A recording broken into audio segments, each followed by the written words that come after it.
Where you headed out in these streets, Anisha? Listen, I'm out in these streets making a difference and an impact. I'm out here in these streets. I don't see your kids with you. Where your kids at? Listen, don't put me on blast. I'm hanging out. Where the babies at? They're not here, and I got on heels. Well, you got on heels too? Where you going? I got on high heels, feeling good, looking great. Dennis, let her live. Dennis, let her live. Let you live. That's what I'm saying, a hater. No, but you know what, Dennis? I had to get off on the other line from before. But and if it don't work out with you, I'm gonna go through the sorority. What's that? Because the thing is, we need to be more active in legislation. There are 3 congressional legislations that really need to be moved. Why isn't lynching a crime, right? There are certain things that need to be put into action. And I think that's one next step. We need to make sure that we have legislation that puts things into work from a federal level and then from a state level. Listen, and Anisha, I have a friend. Whenever you're ready to move, we move. Like, what are you talking I'm ready. Because my line sister, she's gonna be an up and coming judge. I want you to meet her and to the people, because we need to have at least 5 things written from our community out. That's what we just need to do it. Like, we cannot sit on the sidelines anymore. It's time to put it into action. Our people before us, they put down that groundwork, and now we need to take it off. We have social media. There's no reason why everyone can't just do something like that. It's time. It's enough of us to make that impact. No question. And we need to groom our political science majors to be in these positions of positional power. Good. So what we're going to do this week, those of you on the line now, this Thursday, Mayor of Newark, New Jersey, Ras Barak is going to join us. And we want to kind of talk to him not only about the educational stuff, but we want to talk to him just about some of the stuff you're talking about, Anisha. It's just really, and then we get, Eddie Melton, Senator from Indiana, to also join us too. And we're just going to talk about how to actually do it. There's no need for us to be guessing how to do it, because we got the powerhouse people in the room. And then we also got the mayor from Mount Vernon, the first female mayor in my hometown of Mount Vernon.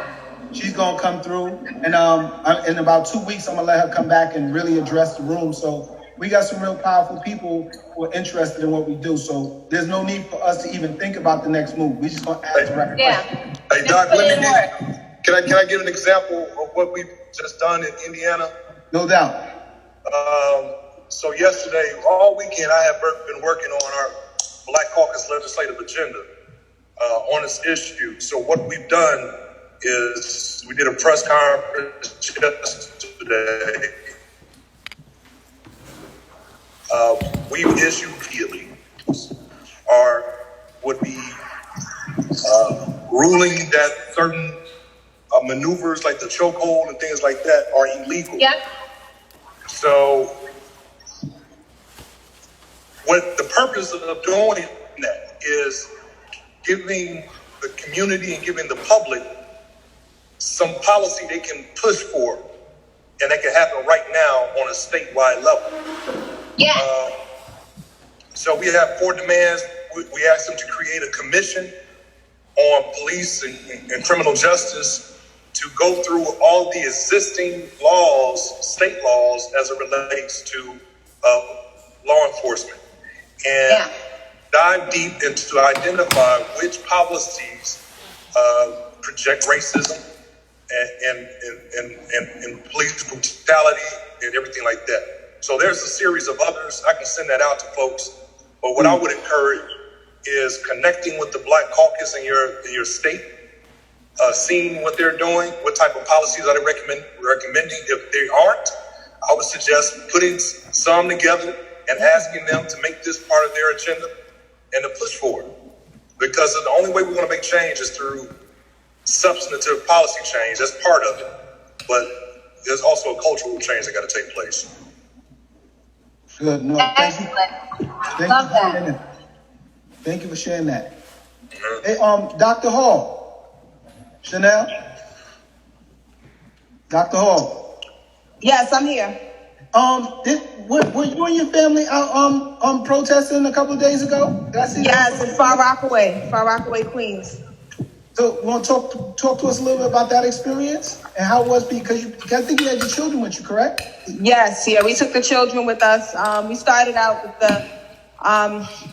the first train stop on the A line, Mott Avenue, and then we marched over to Bayswater Park, not far from here. And then we had a lot of speeches out there. We had local elected officials, and a lot of people thought it would have been a violent protest or would have become a violent protest at some point, but we proved them wrong, and Far Rockaway came out, and we just, we stuck to the issues, and everyone, stuck to the issues at hand. It was really great to see people from all different walks of life, even the guys on the corner, maybe the drug dealers on the corner that are generally there on a regular, come out and protest with us. And then the politicians at the end of the march, when they were giving the speeches, everyone was there just listening for the legislative change that I'm here to talk about on the call right now. So Donovan Richards is our council person out here in Far Rockaway. So he would be the person that I would lean on in the area where I live. Okay, good. Let me see. So, Senator Milton. Yes, sir. So how did this conversation begin for you today? I just reached out to my buddy. I knew he was traveling with the family. I seen that he posted that he was with the family in Minnesota. And I just reached out to him.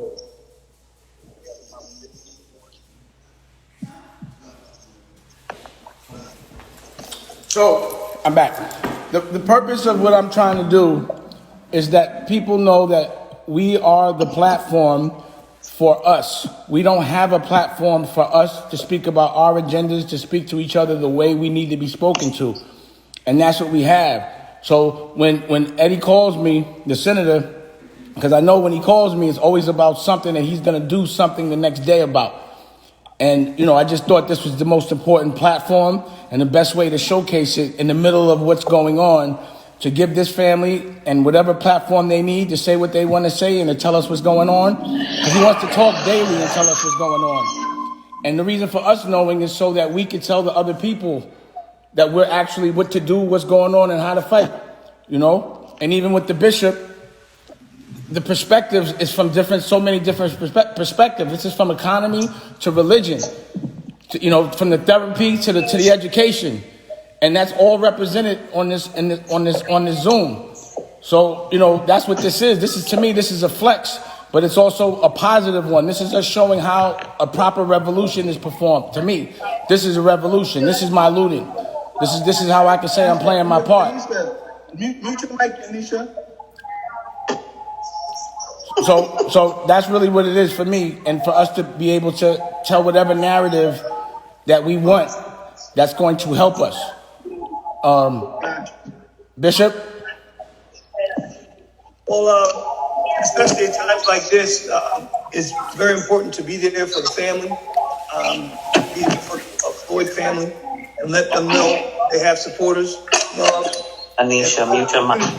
and a whole nation behind them. But this is something that has galvanized and moved the nation to make it reflect on our beliefs and our system. And I think one of the greater things that's coming out now is that Black Lives Matter is moving from debate to fact. We begin to see that actually Blue Lives Matter was just a counterattack against Black Lives Matter. But right now, everyone is being forced to recognize that Black lives do matter and that issue needs to be dealt with. But once again, we have to be there for the family. Oh, Rocky. We have to be there to comfort them and support them and know that in the midst of this trouble that we stand united with solidarity with them. Well said, Bishop. Well said. I got people joining. Hi, I got people good joining. afternoon again. One of the things I wanted to mention, because I keep noticing it in the media, I notice the media is trying to make this just a policing issue, and I think we make a huge mistake if we make it just a policing issue and not look at it from the legislative standpoint, the judiciary standpoint, not look at the attorney generals, the state attorneys, and the district attorneys that make a lot of that work in tandem with the police, and then also not forget that we also have to look at the policies that incentivize policing that targets our people to feed the prison industrial complex, which then profits off of our people being targeted and sent to prison. So I want to make sure that we're not just looking at policing, but we're looking at all of the other systems that support policing. No doubt. Correct. So those of you who got a chance to get on, again, I know it was last minute, so again, feel free, stay on as long as you can. I definitely, we definitely understand that if you got to leave, because I know some of you are out and about, please do so. And we appreciate you all for, definitely coming on at the last. Yeah, just FYI, they have to speak with the attorney before they do any type of, talking outside of the family. Mm-hmm. So I think that's what they're kind of getting their ducks in a row right now, getting together. They were just casually in a hotel room, just chilling. So He said now. So what? No, I said he said he wanted to do it now. This is now. That's how we go. That's right. I'm gonna check on him. Well, can I ask you one question, Senator? Say it again. The thing that had me so tight was the KKK thing. What happened with the Ku Klux Klan? You told me when they rolled into South Carolina,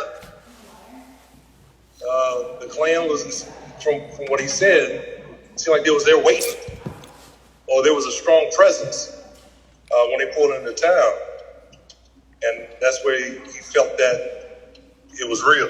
That's when he had never experienced that before. And another thing that we have to do in terms of legislation, we have to have groups like the KKK get labeled as domestic terrorist groups, because that's what they are. Absolutely. Far right groups, all those groups that support Trump, they need to be labeled, and there needs to be laws put in place that labels them as domestic terrorists. That's what absolutely. they are. And so, where are we in that process? Let's talk about it in Indiana. Where are we in that process in Indiana? Sorry, as far as the KKK? Yeah, in terms, I mean, we don't. I don't know the KKK was founded in Indiana. Yes, they was founded here. When I did my research on the state legislature, majority of the state legislature were members, or they were supporters of the KKK during that time frame. Talking about the late 1800s, early 1900s. So, as we all know, they shift from the white hoods to other uniforms. And it is not as overt as it once was back in the day.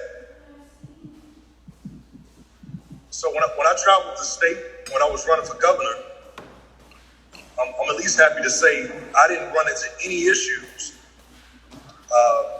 But there were hidden gestures here and there that if you're not paying attention, he'll fly right by you. Luckily, I'm conscious enough to know when there's some type of hidden agendas or some actions that's being strategized and planned most of the time. The one thing that I've been wanting to know is... Oh, I'm sorry. Hold on. This is him calling me now. Hold on. All right. Oh, Melody, can you introduce yourself, Dr. Melody? Hi, Dave. I'm not a doctor. Melody Centeno, New York State licensed master social worker here from New York. Just here to offer any counsel in the area of therapeutic reasoning, understanding, and so forth and so on. And thank you for having me last minute. Melody, how's your daughter doing? My daughter's doing well. She's processed. Okay, good. Because I know I was on the Anisha, I'm on mute. Wednesday, and she definitely stole the show. I just wanted to make sure she's okay. She's doing very, very well. Good. She's doing very well. Thank you for asking. Pleasure. I'm glad she was able Dennis. to stay. Yes? Mm-hmm. Sorry, can you hear me, Dennis? Yes, I can hear you, hon. Oh, okay. I think I'm not sure because I can't see everybody because I'm traveling right now. Good. I think I invited my brother. I don't know if he was able to make it on. When I was talking to the other brother whose name was Jabari, and I mentioned that he was running. Oh, okay. Yeah, Jabari's on too. Jabari B is on here. Yeah. Just raise my hand, everybody. Sorry, that's something to do. Hey, what I want to do, being that we got a quick second, yesterday Dennis FaceTimed me or put me on the live from Akbar's, the principal Akbar's school, and what I saw was amazing. Like, I've heard about it, but to actually see it, he built gardens, and it's like offices and studios. It's like the way a school, like laundromats and supplies, and they were feeding the kids. And I was like, I couldn't understand why there wasn't a news camera there. Like why isn't what y'all doing on a daily level? Why isn't that showcase us helping each other? Like a strong black principal coming in, taking an alternative school and turning it into a spa, an office, a therapy, a business. He had a bank in there, a barbershop, a beauty salon. And it didn't feel, and it was crazy because I haven't been in school in a while. And when I was walking around, I was like, well, how come schools always have to feel like a jail? Why do they make it feel like that? Well, Dane, there's a few people on here that I visited their school. Like, I'm in their school all the time. So, like, if you go to Marie and Jabari school, they got drones flying around the school, B. Like, they got drones flying around. But they don't show us doing that for each other. They always show them helping us. But we are helping each other. There is a revolution happening, but it's not being televised. Hey, if I could add a little bit, Dennis. So Dane, I've got about a year and a half of national media coverage from that and all he's doing with the school. And I think it's kind of winding down a little bit, but dude's been on Ellen twice. Oprah came to the school, gave him $500,000. He needs to be on World Star. Media program, so he needs to be on World Star. He needs to be on World Star, Complex, TMZ, all the platforms that they use to distract us. That's where we got to hit them. We got to get them there because it's entertaining. It was beautiful to see a koi pond in Newark. I saw a koi pond. Right. So I think Akbar's in New Jersey, right? Yeah. Newark. So every state is different. So he's probably the pioneer doing it in New Jersey, but in New York, the mayor did authorize some funding about 6 years ago for that concept that you guys are talking about and seeing. Is called in New York, we call it the Community School Renewal Program. So the mayor actually did give funding for 42 schools that were supposed to be phased out. They were supposed to be closed because they had poor reading and writing scores. And he appointed 42 social workers. I was one of the social workers that was appointed to actually go into the school, do a school assessment on the community, and then bring those programs into the school. So we did something. They're bringing a bank into the school? He got a bank in the school. Yeah, so I didn't get to finish my initiative because I left because, politic-wise, I didn't like what I was seeing, so I actually left. But before I left, and again, I think that it's the issue with doing a community school program is that they're putting social workers into these schools to do these assessments that are not Black or brown, who understand what our kids need. So when I did my assessment, for example, I found out that the reason why half the kids were doing so poorly in reading was because they needed glasses and their parents couldn't afford glasses. So, part of my recommendations for that program was to put in a specialist just to handle eye care. We also thought about doing a DJ booth, barbershop, a school program for parents so that they can get their GED while the kids are in class, and laundry, and a laundry room. I left the program before it could roll out because I only stayed for the assessment phase. So that's why I know the background and the fact that the mayor is doing some funding behind it. I don't know what the school looks like now, but I do know that model that Akbar is doing in New York is called the community schools model. Right. If I could just jump in for a second, I'm sorry, that's it. But to build off of what you just said, what AK is doing in Jersey. Oh, I'm sorry. Go ahead. I'm sorry. I just got off the phone with George Floyd's brother. They said that they ran into some holdups. They're still going to do it. They're just waiting on the response. So Dane, they don't know exactly what time. So I don't know if you wanted to stay on or hold off. So he said he can call me, but I don't want you guys to hold on just waiting. So I apologize if they are not ready right now. Well, as long as they knew that we were ready, that's the most important thing to me. Yeah, no, he was very appreciative. I talked to his brother personally. He said that as soon as they get clearance, that they will. They got everybody really kind of close-lipped right now on all platforms until they go through their legal representation. Okay, so I told them just call me when they're ready, and I'll call you. Okay.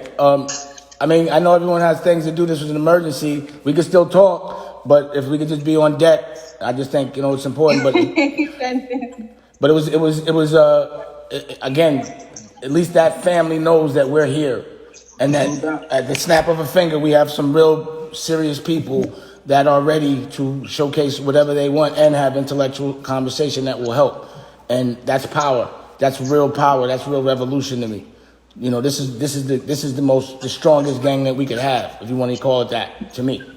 So y'all just, you can pick up on that. You can finish what we were saying before. I know you were saying something about. And I was saying, go ahead, Jabari. Yeah. Which Jabari? Edwards. Okay, be clear. Listen, I've never been in the same room with another Jabari in my life. This is hilarious. But I got him here. You can ask whatever questions you want. I will. Just to quickly add on what Melody was mentioning. I think the issue with the mayor's model is it operates from the space of whiteness, where you have white people sitting in an office and they're trying to figure things out and push things out from their vantage point. What Ak was doing is more from a ground level. So Ak realized that gun violence was plaguing his community, particularly the brown and black boys in his neighborhood. And as a result of that, he opened up the Lights On program. So while the community model, I'm not saying is ineffective, again, it operates from a space of whiteness where you have white folks telling black folks what's best for them, rather than having the people on the ground. That's my problem. That's my problem. I agree with you, Jabari. That's why when I started speaking, I prefaced it by saying, it's definitely a white model. And I don't know if you were here when I said they need to put more black and brown social workers into those spaces to really carry out this community school model for it to be effective. But I do know that I'm looking at it now. It expanded into 267 schools in New York City. But again, it's like you write a vision, right? And then you have to actually execute it. And the execution phase is the hardest phase if you don't have the right key players in place. Because I remember being the first 42 social workers to be appointed. And again, I used to go to these massive meetings to prepare for the launch. And there were a lot of white people. And this is not a race thing. It's not a race thing, really. It's just an identity thing. And so I was in a room with a lot of them, and I would just sit there like, I'm not sure if it's clicking. And at that point, this is like 6-7 years ago, Jabari. So, I don't know where it is now, but I know when I sat in those spaces, I was very concerned with the heroic, and then we're going to do this. And then, it's not going to be from a community school, but, and it's like, we're not going to talk about curriculums with this funding. We're not going to talk about teachers. We're only going to get dental care in there, and we're going to get barbershops, and we're going to, And I was just like, yeah. So I get the I'm in, vision, but I'm not sure of the execution. I'm not sure about the execution part. And again, I backed out because of politics after I made an assessment. But I was just like, I can't sign off on this. And I refused to sign off on it. And because I refused to sign off on it, they asked me to either sign or leave. And so I left. In my world, I couldn't have my credentials on that document. In my world, proof of concept means everything, right? Correct. And when something works, then it should be contagious. Everyone should do it. So when I look at a school like Principal Akbar's, I'm like, this works, obviously, right? They keep winning championships in sports. There's no more violence on these days that there were. He's turned schooling into something that feels like almost a vacation, a club, a hangout, and it's working. Why wouldn't that be implemented more? It's logical to have a bank to be, I mean, and it seems like all you have to do is do it. It seems like all you have to do is care, right? And also a lot of the funding that he has, from what I'm understanding, it didn't come from the mayor. It came from Oprah and Ellen and people that were like, yo, I got to give something if I got it to this. Yes. So why wouldn't that be the template? Can I speak from two standpoints? I'm sorry, Dennis. I was going to say real quick, Dame, so if I just happened to yesterday go out to Newark, New Jersey to just support the Lights On, grab and go program he had. You know what I'm saying? I wanted to go because he can't really go out there. He's asthmatic. He hasn't really been. And I felt like, as a friend, as a brother, as someone who's coaching and leading him, I wanted to go and support the program. I can literally say that if I went to any one of the schools of any of the principals in the room right now and did a live, we would talk about them as talk about the great things that are going on as well. But I'm not talking. But Dennis, be clear. I'm not talking about any of these 90 principals. I'm talking about the rest of the school system. Oh, no question. So I think that the more we highlight that and let the world see that it's happening, you can replicate it. But it's hard because remember, like yesterday. But I'm saying, why wouldn't they replicate it? Can I give an answer from 2 points that I represent? Is that okay? Like that should be the new school. Okay, a bank, a barbershop. I'm gonna speak from a student's point of view from when I was a student in New York City public school system in A. Philip Randolph Campus High School at the time that Dr. Lottie Taylor and Malik can chime in on this one, when she led our school, and it was a school full of Black and brown students, and she went out and received millions and millions of dollars from millionaires to do the work that she knew that needed to be done to make sure that we were successful. A lot of us got into four-year universities, institutions of higher learning, and when we were practically on the same bar as the specialized high schools, they came after her. And they began to tear her down, and they began to ruin her reputations almost to the point where it was either retire or else. And so as a result, and this was during the time of when the Central Park, the Exonerated Five, was going on too. So I was in high school at that particular time. And so as a result, it became too much and she retired. Malik and I, Dr. Malik Small and I went to the school. So when we have a system that works, there's systematic oppression. Yep. There's systematic oppression that will dismantle that. So that's on the student side of it. So now on the side of me being a principal, and Dennis can attest to this, that I've been doing this for a mighty long time, for 14 going on 15 years. And I have been pushing and lobbying and requesting assistance for my school to be a community school, for my school to get these particular resources, and the system has not allowed me to be a part of those resources. However, there is a school in my community that receives resources upon resources upon resources upon resources upon resources. And I'm not comparing the two. What I am saying is that because of the way the system works, there are places that will receive it more than others. And that's a design, that is specifically designed by the way that it is set up. However, Dr. Anissa, quick give me 1 question. second, I'm sorry. Give me 1 second. And so in spite of the fact that I am aware, just like talking about Senator Melton when he says, I am conscious enough to know what's going on.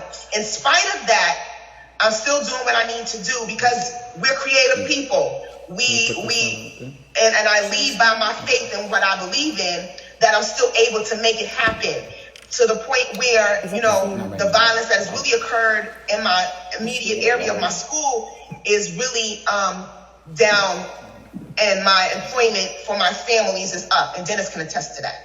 So yes, right. So Dr. Thank you for letting me share. Question. Is your reading, and then again, this is from someone who's aware of the community school grants program, the initial one that came out. Is your school's reading and math levels extremely low? At the moment that it was first brought out, yes. And they still would not give you a contract for the community schools renewal program at all? I'm going to say this, they chose, you know, you have million applications, and they choose the ones that they chose. Right.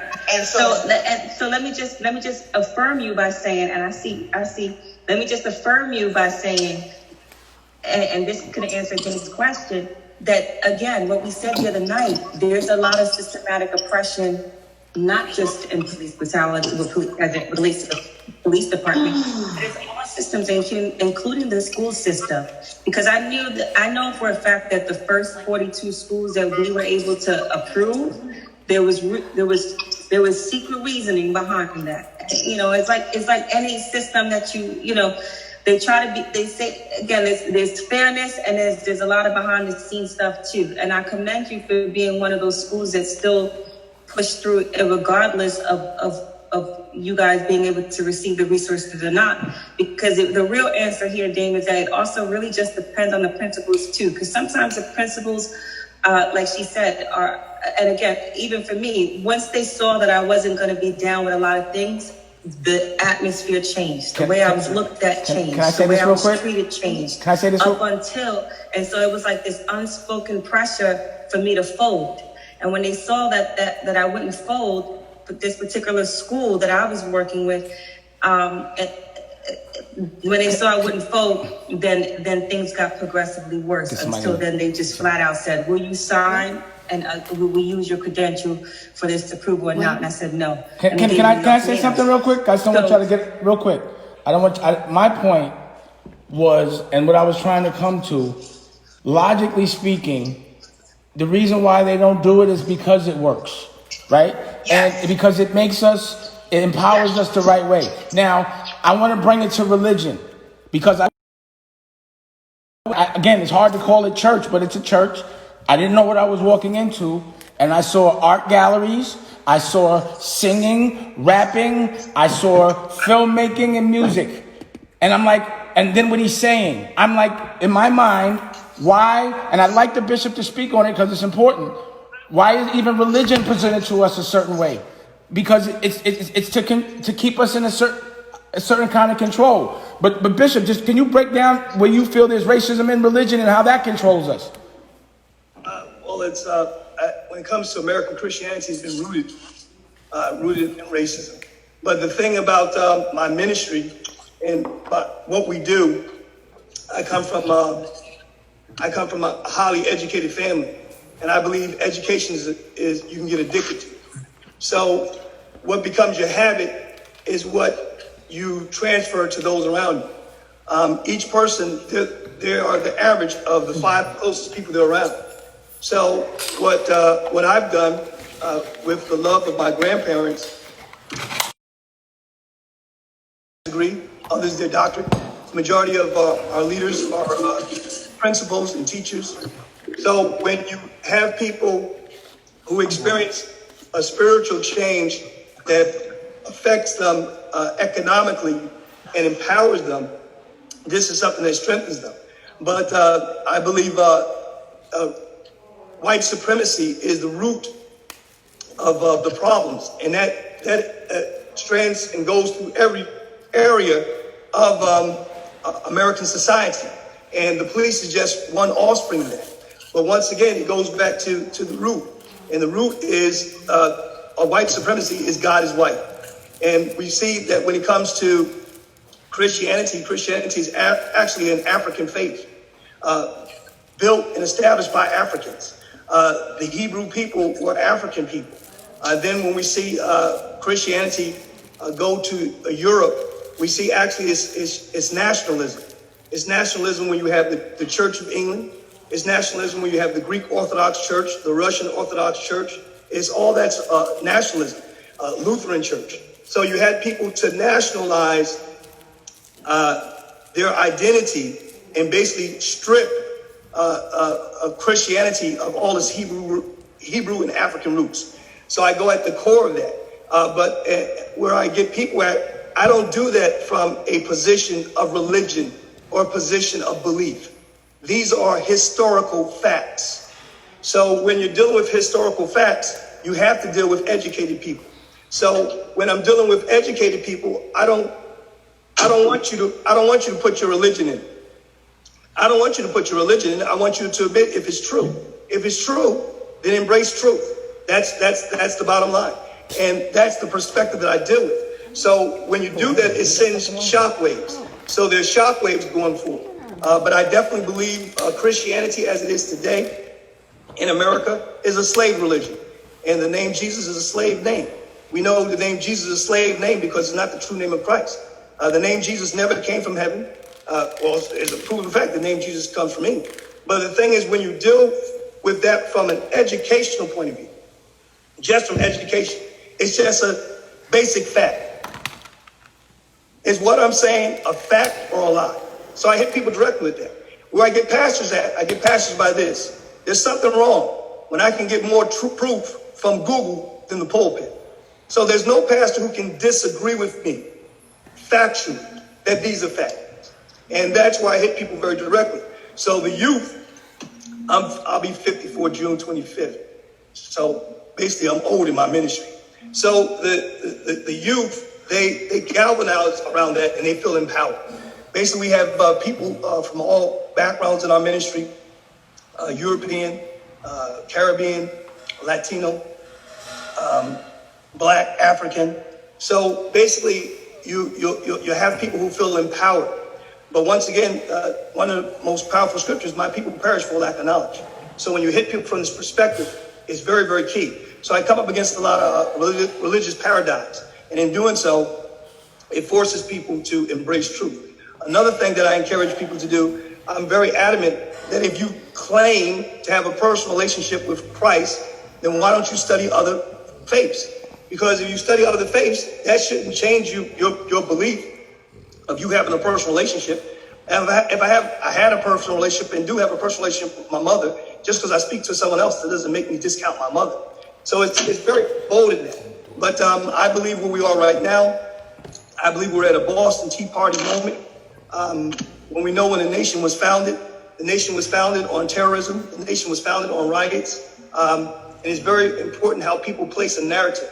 But I really do believe that we have a serious issue that we've always known about police brutality and white supremacy and racism that now has to come to the forefront. And the people who have experienced it, now we have to put our foot down and bring in that change. Give us liberty or death.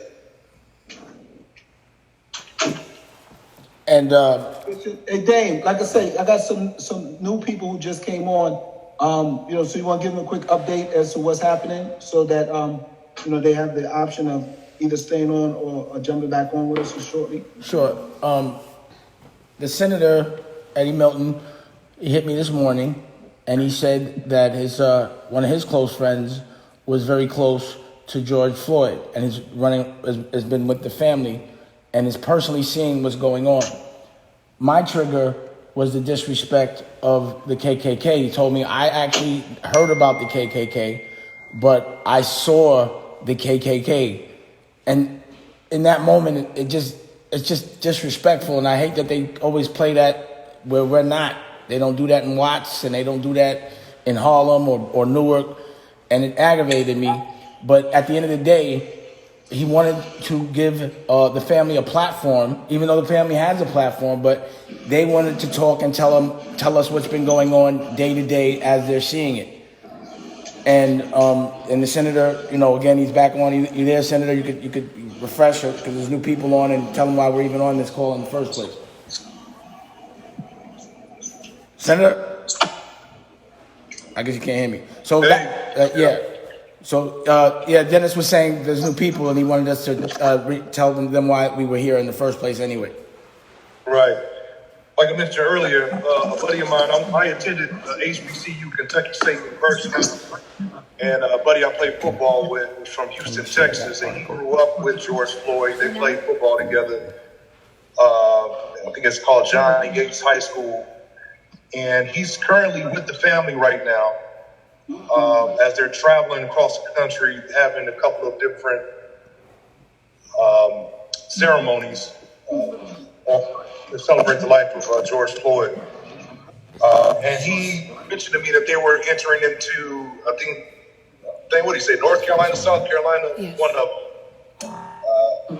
And as they entered in, there was a strong presence of the KKK as they entered into town. And, that kind of, I wasn't shocked, but like we mentioned, in these type of things, they only escalate first. For example, I've been to 2 demonstrations, to one right now, and the first demonstration I attended, there was a heavy militarization of the police at these demonstrations. They had the drones flying, they had helicopters going around, barricades up, and it was a peaceful protest. And it was in that climate or that atmosphere helped to excite those that were there and made them a little bit more anxious, which led to some situations and folks getting shot with rubber bullets and things like that. So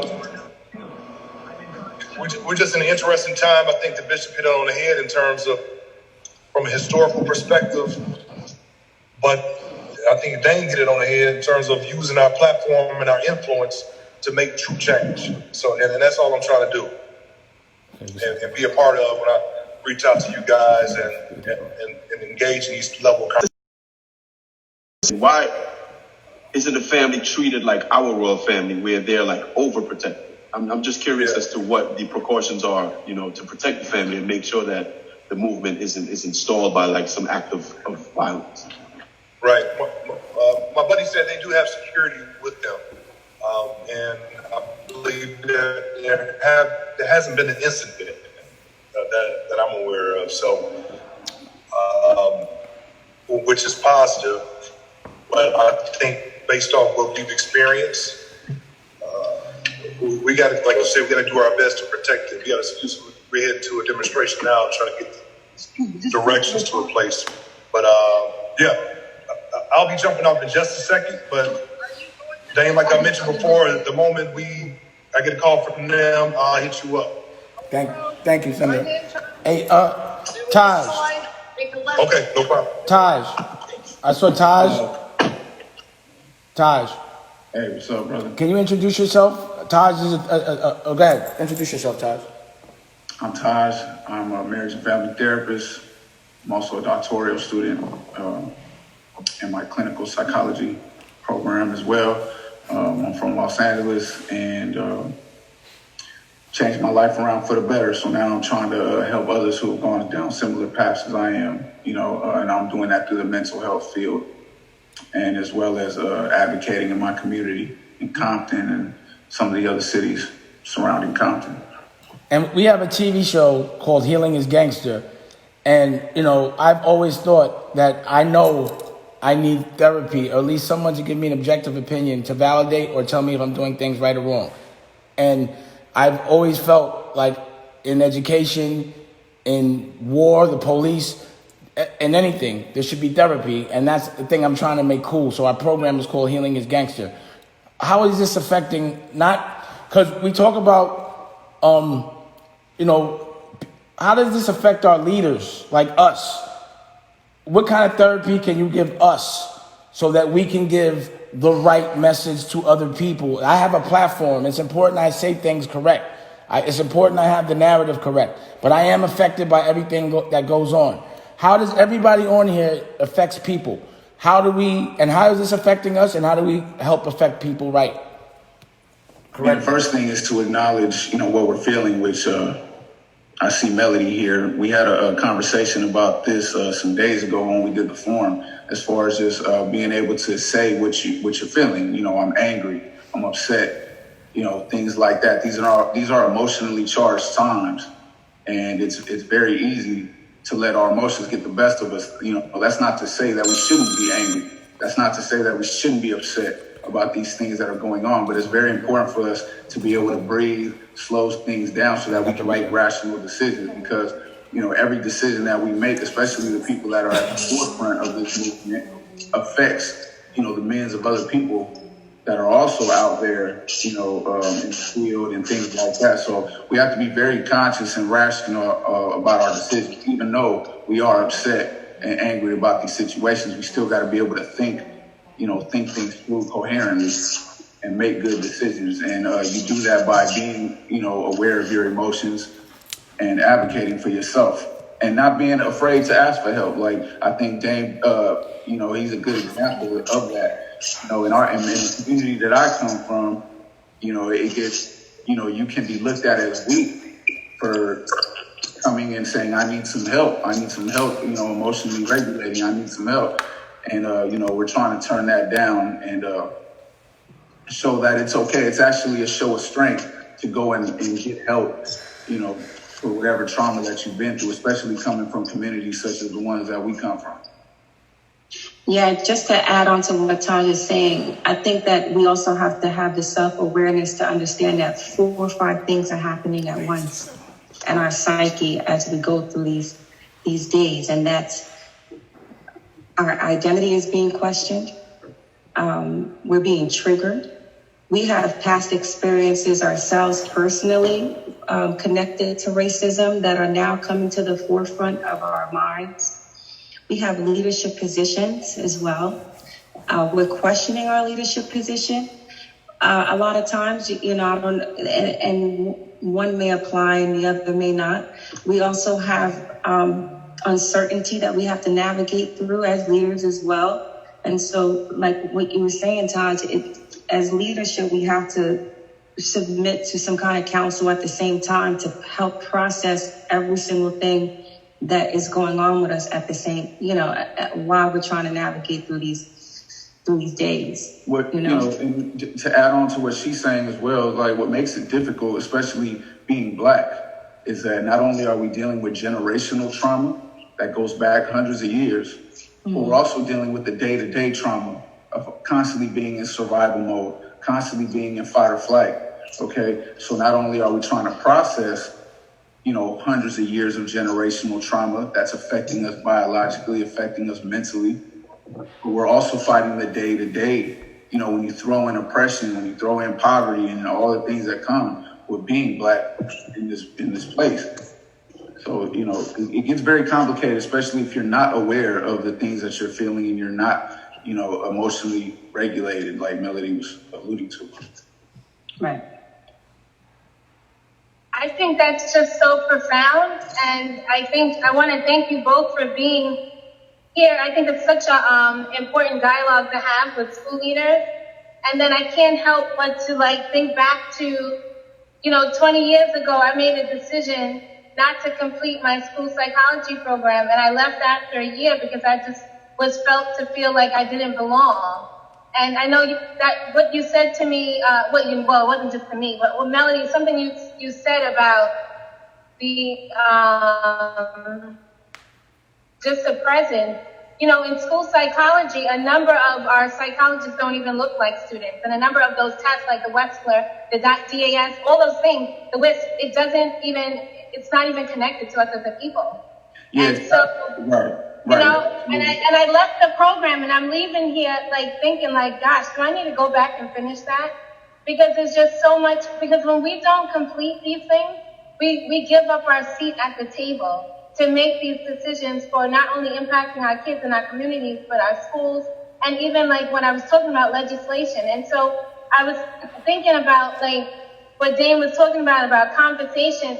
We need to make sure we tap into those educational systems and make sure we're finding those Black and brown students that want to give up, that are in doctoral programs, and they don't make it easy for us. It makes it very difficult. You know, I left the program and I had the same paper as someone else, and I got an A. 18 coming out of college now. And now I don't know whether to be angry or just to go back and get my degree, right? But I think we have an advantage now to tap into some of those students who are interested in some of those programs so that we make sure we have a pipeline of support for our children, because the social emotional piece is critical, especially in this dialogue right now. And just to piggyback on what you're saying, thank you for that commentary. But also, I know for me personally, when I was going through my educational journey, as a teenager, I was just always a rebel, always looking to find the truth, as Bishop was saying. So I was 12 years old. I was a 5%er. You know, I studied with Dr. Malachi Z. York, who was very much into the Black culture as a teenager. I also had a rabbi who was a mentor for some time in my life. So I studied a lot of doctrines. So by the time I got to college, you know, I ran with the Black Panthers as a teenager. And then I studied Christianity. My background was in Christianity. So I'm saying all that to say, I went through a unique journey of studying so many different ways of life. And like how the bishop was saying, if you are confident in your convictions, then there's nothing for you to also go ahead and research other spiritual doctrines. I'm very confident to walk into a room with anyone that believes in whatever they believe in, because I've studied a little bit of all of it. I'm bringing that to the forefront to say that during my educational process in college, I realized that a lot of the texts did not cater to our community, because I already came into college knowing a lot of history and knowing a lot of background. So I think us as leadership and us as educators and principals need to also infuse and really take the time out to do history lessons for ourselves, just to catch up on things that we don't know.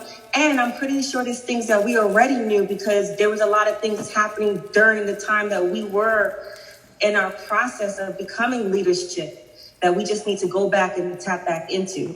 So I want to preface that. I want to make sure that I state that as well. Like, it's just not a college education.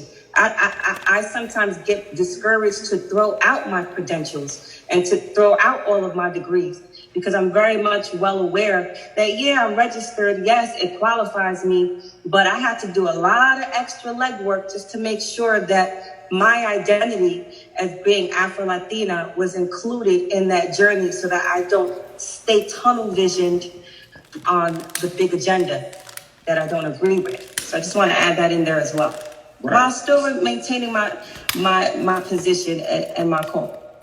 Right, and I agree, you know, and I've had, you know, similar experience. You know, I come from, you know, the gang background, you know, especially coming up out here on the West Coast.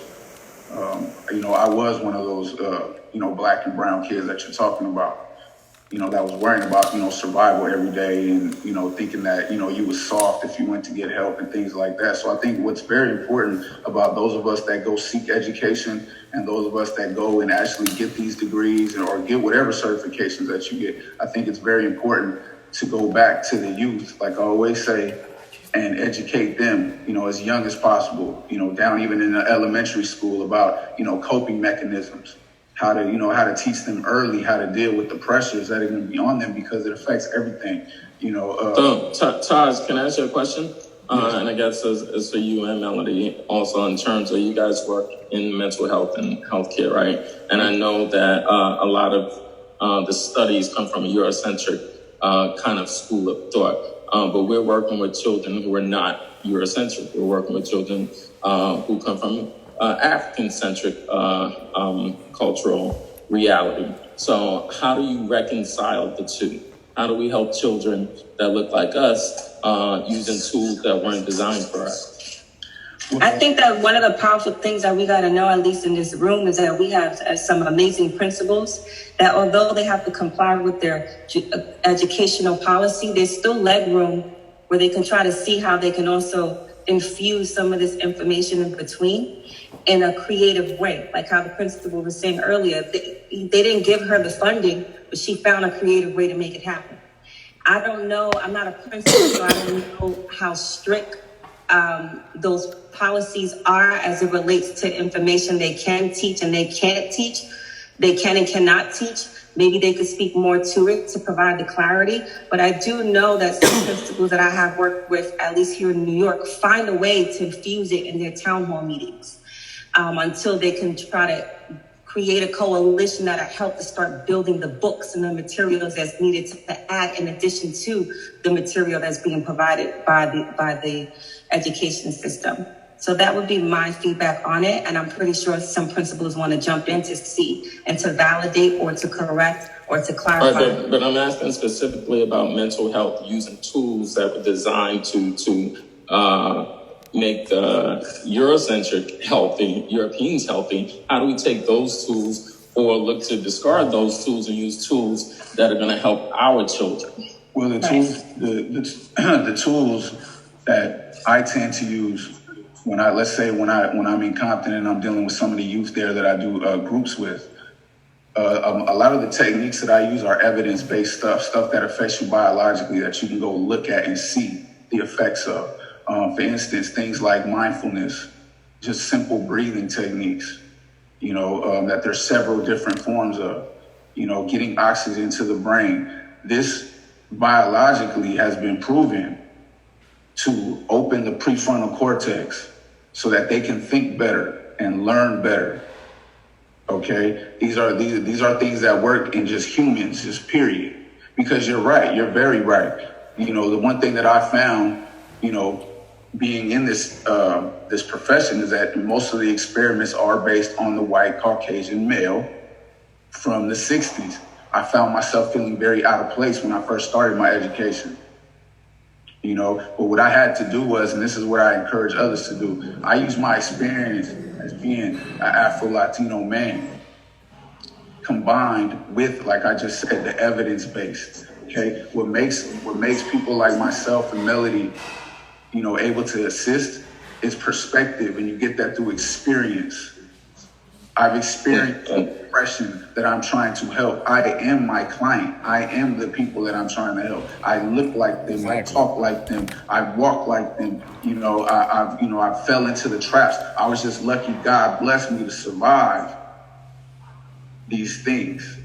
And so as a young doctoral student, I would just encourage you to also do some investigation around what our people have been able to do throughout, because we created psychology, we created all of these things. So doing further investigation as to what has worked in our kind of cultural situations, whether you're looking in Africa, whether you're looking in Central South America, and look even deeper, when you look at the work like Dr. C.B. and others who have been able to infuse our cultural sensibilities and use that in conjunction with modern day tools to be able to, on a deeper level, look to uplift our people in terms of mental health. Well, some of these things are very simple. Okay, being able to even recognize where you're feeling your stress. Let's just talk about something as simple as that. Okay, when you're stressed out, you get physical manifestations of this stress that you can use, if you're aware of, to emotionally regulate. Let's say if I get worked up, I notice my chest gets tighter, or my shoulders feel heavy, or I start getting headaches, things like that. Being able to be aware of these, these naturalistic things, along with some of the things that you're talking about. As I'm a big follower of like Dr. Sebi and some of those other studies, But again, these things are evidence-based.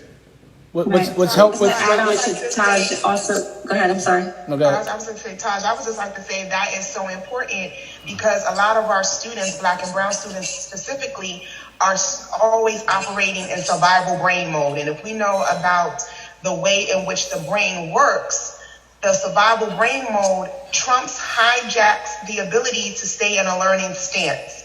And so because survival brain mode is what we have learned in order to be successful in our communities, when they come into the school setting, we're trying to figure out why they're not learning. It's not because they can't learn. It's not because they have a learning disability, as a lot of our children, especially our Black boys, have been designated as. It's because survival brain mode has hijacked the ability to learn, and the prefrontal cortex has shut down. So what you're talking about is the first step. So before we even employ strategies that are designed and specifically for our community, we have to rewire the body and rewire the brain so that maybe these strategies can work. And so I'm glad you're bringing that to the forefront, because when we miss that step of learning how to rewire the brain, those strategies, all they're going to do is keep hitting against the survival brain, And based on science, we know the longer you stay in the survival brain, the less likely you're able to open up to learning. And we see that a lot with our adults, who we say to them, you can't even hear me. And it's not a matter of you can't hear me. It's a matter that you've been operating in survival brain so long that your learning brain compared to your learning brain, your survival compared to your learning brain has just taken over. So I'm glad that you're bringing that, because a lot of us in the Black and brown don't want to hear the evidence-based research because it comes from a Eurocentric stance. But it's about physiology. Well, the thing is, I always say this quick example. Everybody has a smartphone, right? Everybody has these phones. Now, on your phone, there's something called battery saver. Okay? If your phone is about to die and you put your phone on battery saver, right? It's going to stop doing other things. You won't be able to do other things like go on the internet. There's other things you won't be able to do. The brain works exactly the same. When you're talking about being in fight or flight, okay? So when your energy's low, your body's low, everything's low, the brain turns off certain things. And a couple of things that it turns off is your ability to think long term. Okay, how is this decision going to affect me tomorrow or a week from now, 2 months from now? That's gone. The ability to learn is gone. What you're doing is running from the bear. So the only thing you're thinking about is, okay, how I'm going to duck these bullets.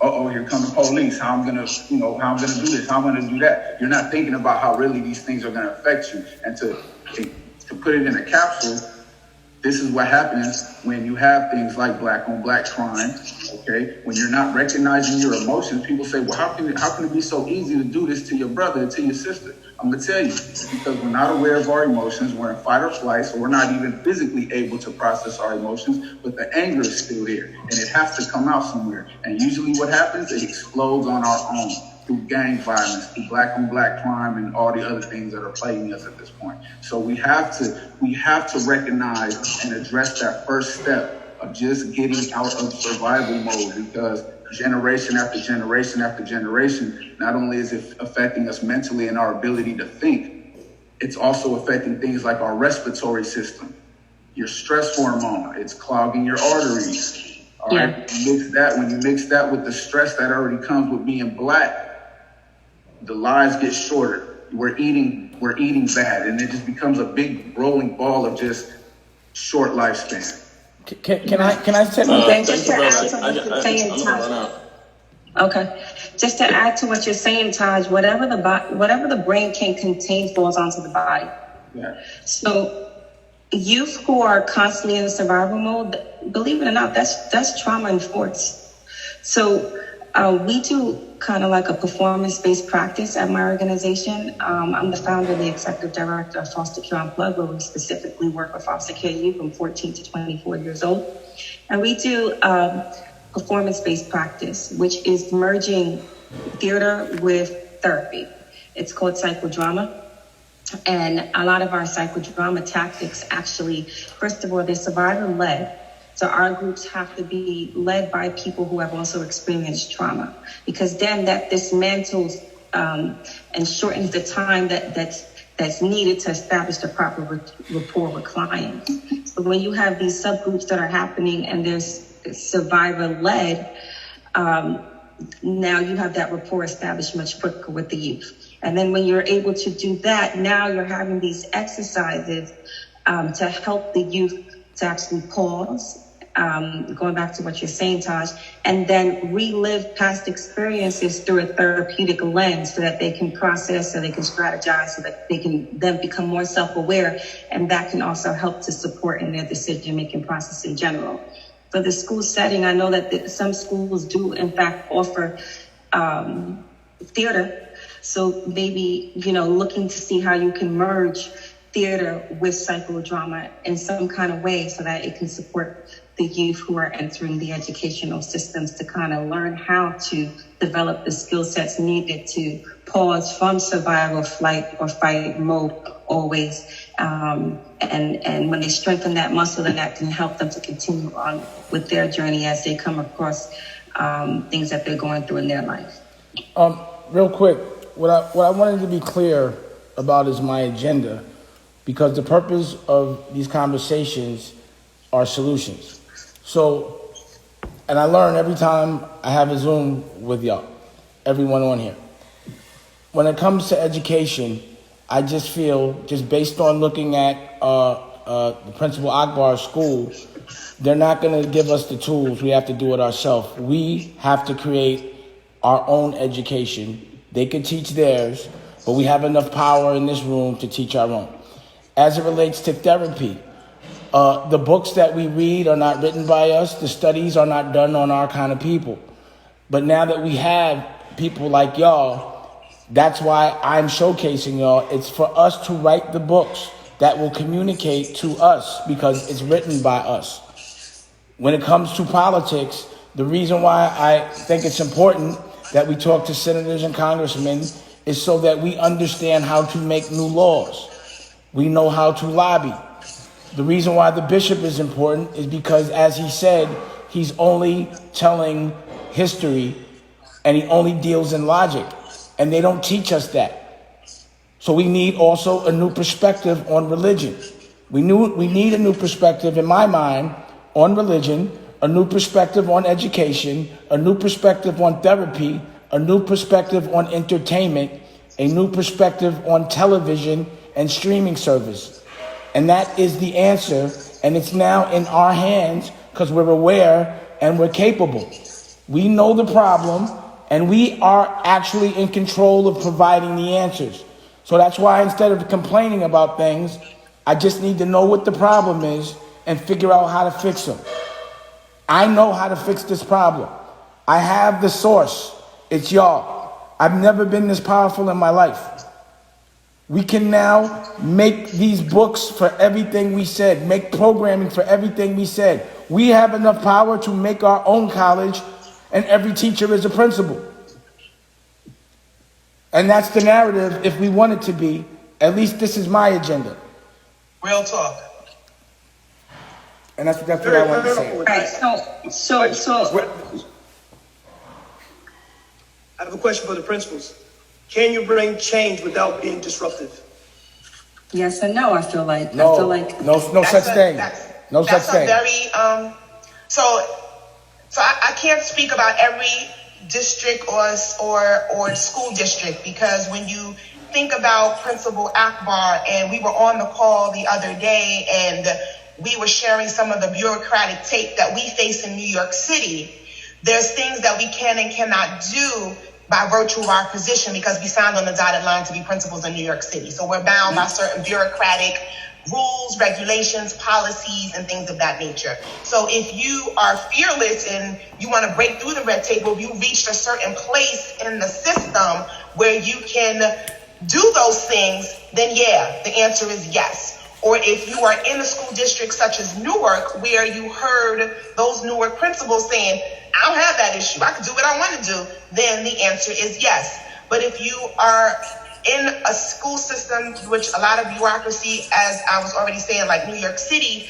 then you have to learn how to massage the bureaucratic policies. You have to learn how to master the context to be disruptive.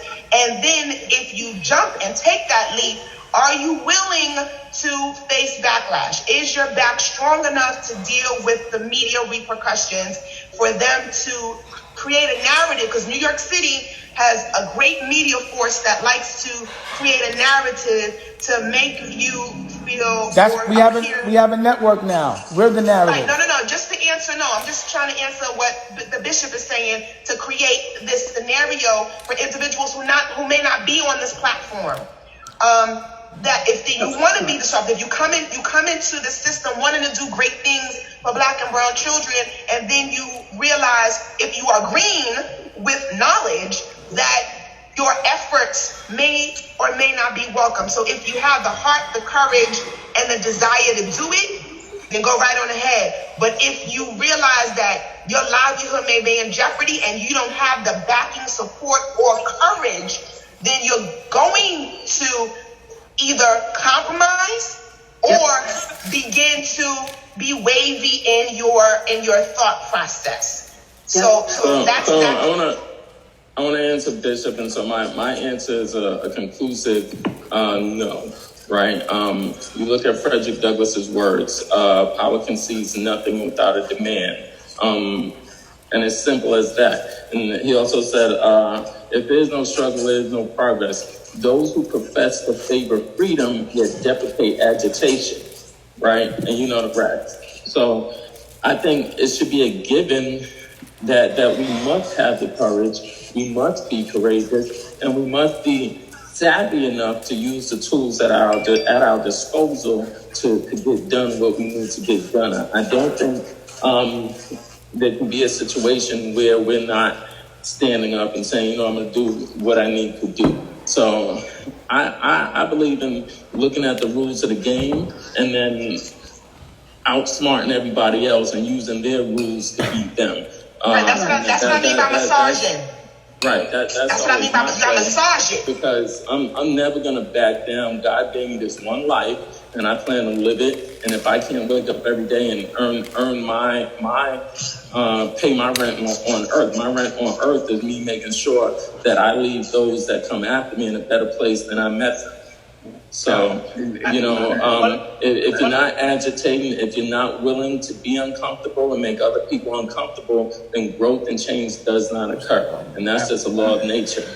And I agree with Dr. Malik Smart, just to add something to what he's saying. The system that, we're dealing with a systematic issue.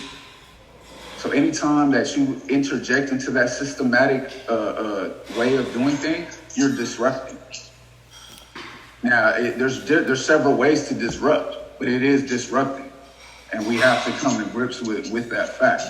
Because you're interrupting something that's been in place for a long time and something that they're not really trying to let go of.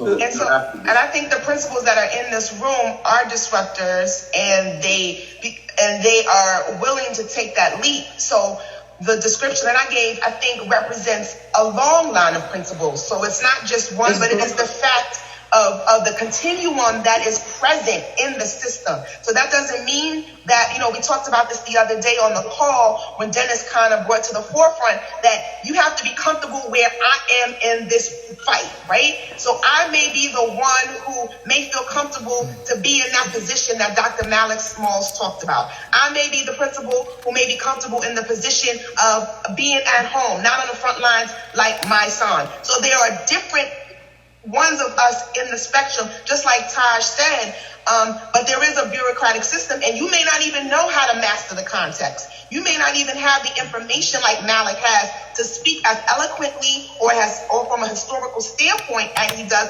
to do the work. But that doesn't mean that we can't, and that doesn't mean that you can't be a disruptor, but that also means we that are capable, that are knowledgeable, have to be courageous enough to hold each other accountable and teach. Can I say? So I'll speak a little less eloquently, but still figuratively. And like Big said, you gotta always be ready to kick in the door and wave the 4-4, right? Because before I'm a principal, I'm an African. Then I'm a son of God. Then I'm a black man and a father and a brother and a son and an uncle. Then I'm a principal. right?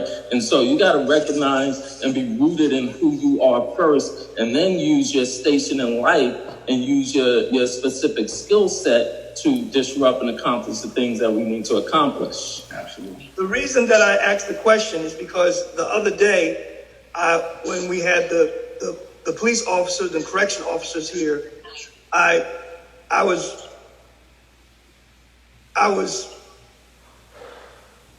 hurt by the contrast that here I have my brother and I have my sister, but they feel more confounded to the system than to freedom.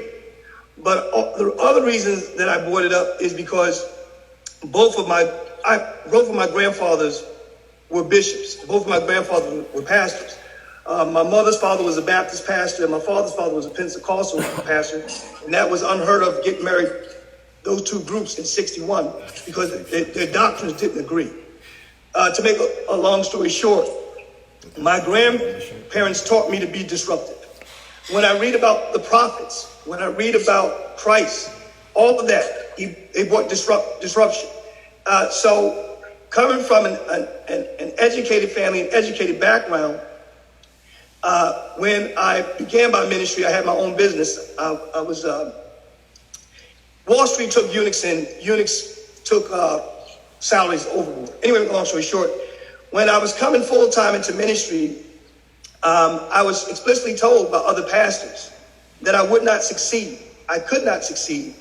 And that I couldn't succeed, one, teaching the truth. I couldn't succeed teaching the name Yahshua. This is well-founded pastors of well-founded ministries in the state of New Jersey. So the thing is, I had to be disruptive. But in order to be disruptive, I understood I had to not fear being independent. So in doing so, it forced me to believe more in myself and to believe more in my capabilities.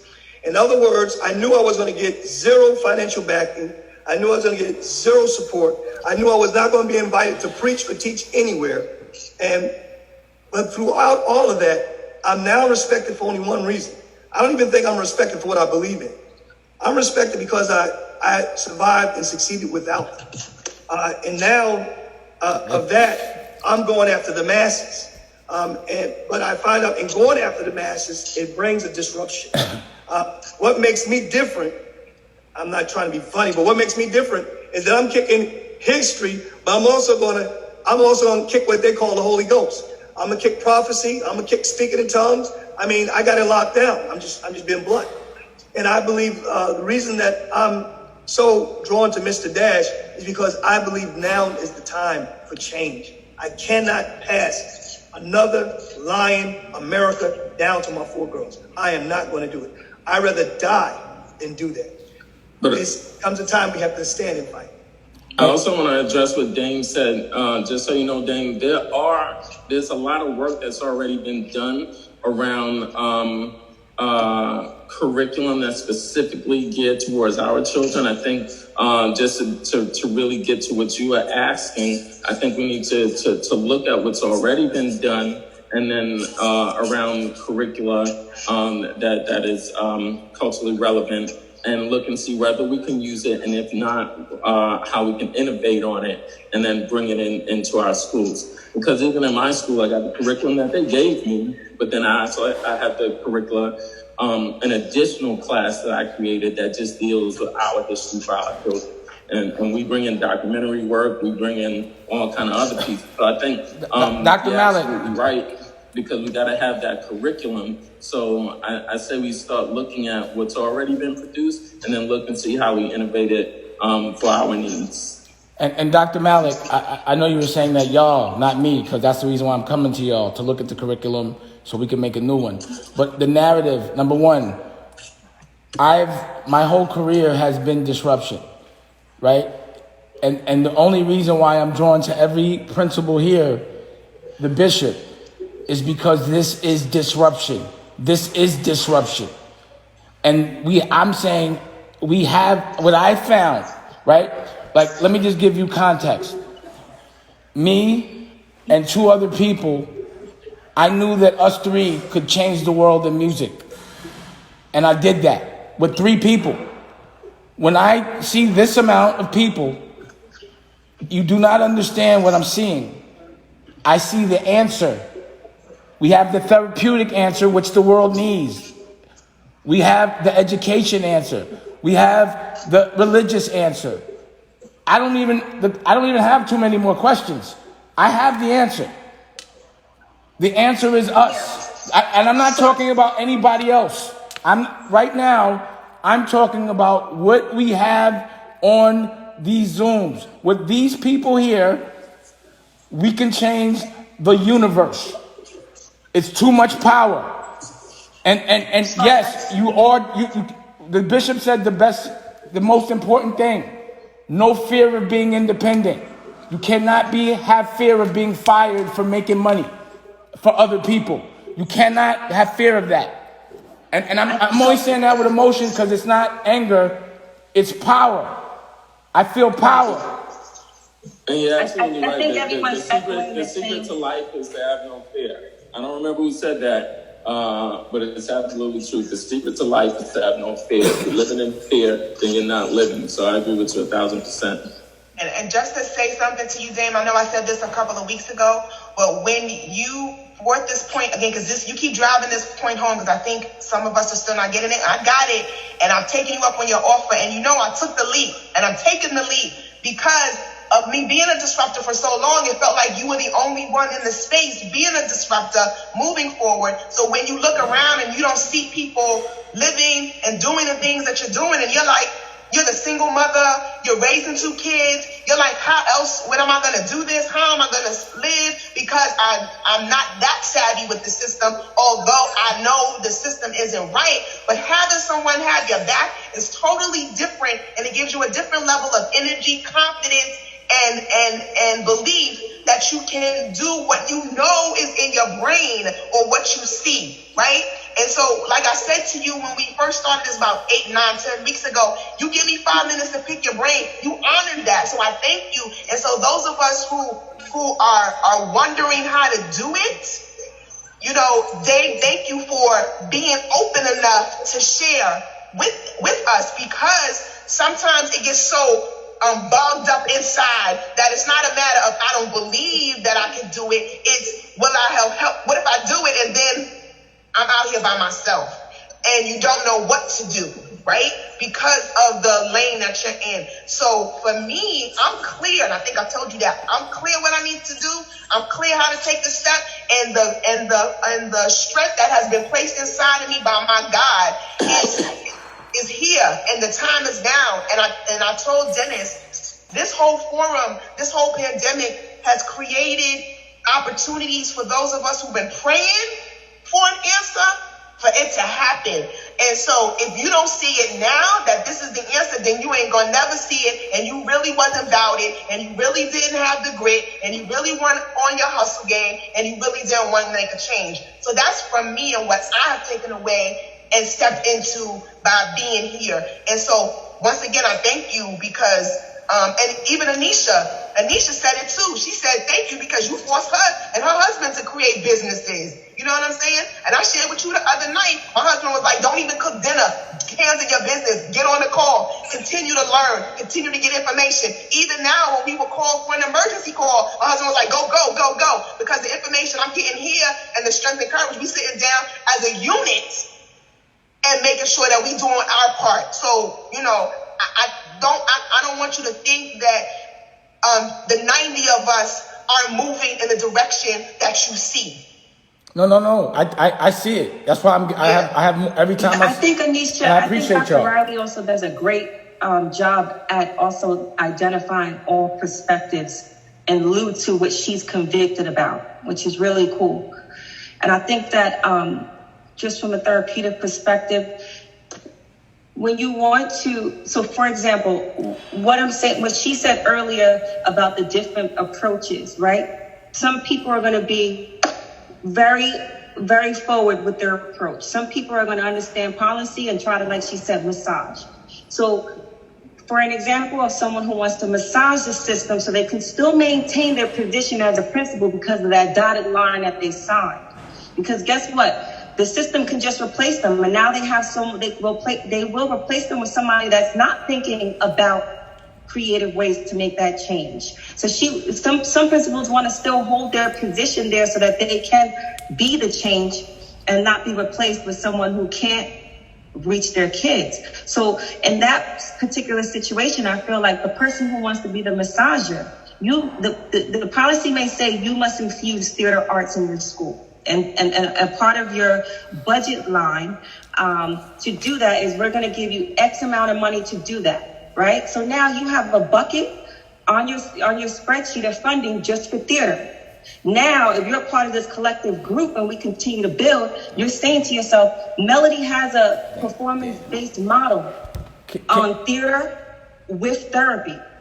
And because she's a part of this particular group that understands our agenda, until we can continue to make the change on a more macro level, let's infuse her model. Melody, get me your curriculum. And now train someone in my district to now infuse the curriculum. And then, Melody, let's relook at your curriculum to make sure that our agenda is infused in your particular curriculum. So now my curriculum is already written. All you need to do is take it, get my approval to tweak it to make sure that it still stays universal. And now use that bucket and that funding to get that survival-led person who's going to facilitate this performance-based practice curriculum. So boom, one curriculum there. Now you have Bishop. Bishop may have to develop a curriculum based on what he believes is the truth. And it has to be something that's written thoroughly. And then he adds on to that information. And now we're looking at that curriculum and we're trying to match up how it can go with some of the things that we do receive funding for as a principal, whatever position that you play.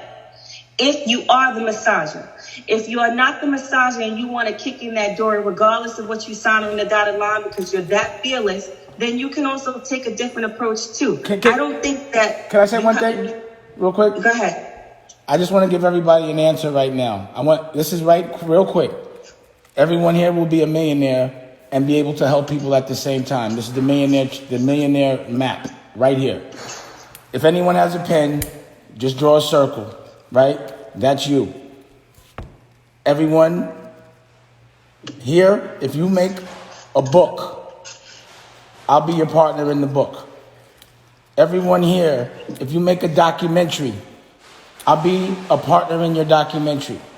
Everyone here, if you make an album, I'll be a partner in your album. Everyone here, if you make a clothing line, I will help you make the clothing line, and I'll be a partner in your clothing line. And if you make a movie or a TV show, I will be a partner in that. I just said 5, 6 things. Everybody here can do each and every one of those things. And if you do, you will never have to worry about getting fired again. And everything that the content, the subject matter that's generating you this independence will be helping people. And that's my promise. If you do those 5 things, multi-million for your family, you will become a franchise and you will be independent and it'll be based on helping people. You can do that. You guys are brilliant. And I can definitely vouch for that as myself and Dame have already started on a lot of those ventures, so I can definitely vouch for what he's saying and that he will put his money where his mouth is. How many TV shows you shot already, Taj? I can't count. And how long? You mean how long did it take to film them? We've been kicking it for almost a year. Yeah. About a year. He does over a year. We go right to action. If you do it, I take pride in my word, and I just gave my word. And I also take pride in my hustle. No one's out hustling me. If y'all step up, I'm stepping with you. That's the front line and the protest and the riot I want to be a part of. Making y'all millionaires riot. That's the riot. I want y'all millionaires. I think the same attitude that he's trying to spread with business and being an entrepreneur and owning your own stuff is the same thing we should take into education. As long as you're working under a system, there's only so much that they're going to give you, especially if you're really trying to change things. Right, but I also think that at this point, if you really want to break those barriers, then our principals have to leave that system and create their own schools. Right, but by leading that's the beginning. In order for them to be able to lead that system and not fear that system, they have to be able to say, I can walk away and be that system. The reason why I'm confident is because there's nothing they can do that I can't. That's my independent. I'm like, record company, I don't need to work for you, I'll make one. And you know what? If it doesn't work, I got enough money. I'm all right. So this is my thing, is to empower y'all independently. And also this, when I'm saying I'll be your partner in all these things, you're saying that you will be other people's partner in all these things. You will be able to provide the same answer for your students. You'll be able to say, but this is what I'm telling you. It's like, no, I don't want to argue that. I don't want to argue that. I'm just telling you what I'm doing. I don't want to dispute it. I'm telling you my plan. That's my plan. I don't know. Y'all want to be millionaires? That's all you got to do. So your strategy is to build each one of us, for us to build ourselves individually to become so secure that we no longer need to rely on the system to then make our own rules and then create the change. So secure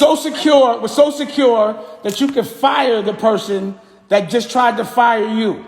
Correct. You can hire that person and fire that. Listen, you're a good principal. Come work for me now. That's what you'll be able to do.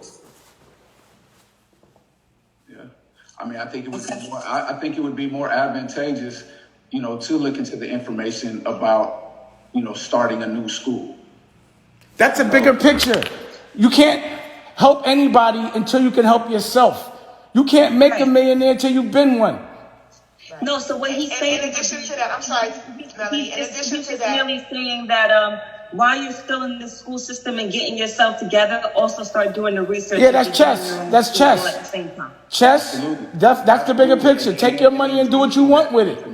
Buy a school, buy a college, hire whoever you want to fire, buy their business and fire them. It's the best therapy in the world. Mm-hmm. I've done it. Listening to Dr. Rowley, I was reminded of my stay in corporate America. And I got very convicted. In corporate America, I usually reported to the vice president. And I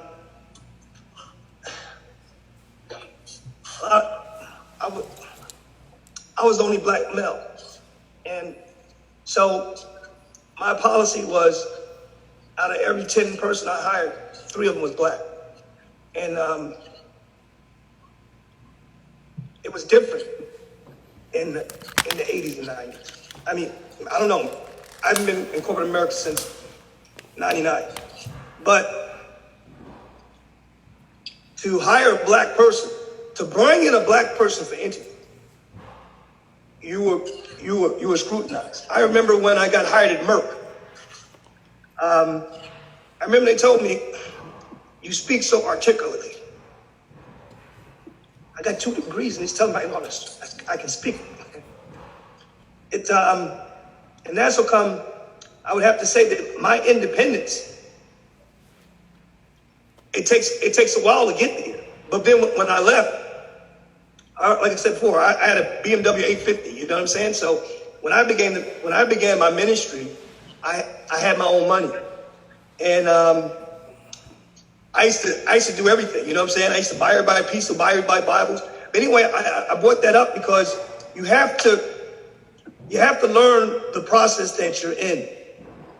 And I think in corporate America, being black, and now I feel a little bit bad when I said about the police officers. Because first you have to come in and see what is the system. Then you got to come in and find out who really is in charge. Sometimes it's not the boss. You got to find out who holds the power. And then you have to, you kind of work while being black. And like I said, people would ask me in corporate America, how do you feel about Minister Farrakhan? I mean, you knew that was a trap. So you come back and like, how do you feel about it? You know? But being in corporate America and being black and being an oddity where people, they say, oh, you're so different. I was like, I'm different. How many black friends do you have?